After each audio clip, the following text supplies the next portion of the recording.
استاد شما در حال حاضر به چه کاری مشغولین؟ آیا هنوزم طبابت انجام میدین؟ سرپرست بخش تحقیق و توسعه کارخونه عرقیات افشار هستم و اونجا ما در حقیقت هدفمون عرضه بالاترین کیفیت با بهترین خواص مد نظر در مورد عرقیات گیاهی.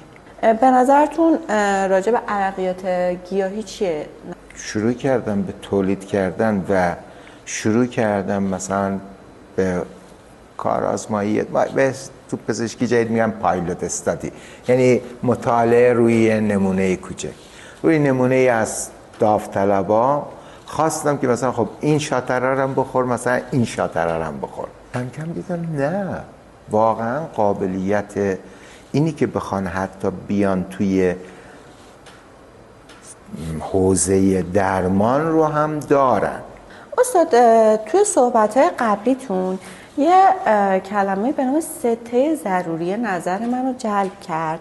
در حقیقت همون سبک زندگی که امروز هم توی حتی پزشکی نوین به عنوان لایف استایل ازش ذکر میشه و اصلاحش، حتی اصلا گرایش‌های خاصی براش به وجود اومده.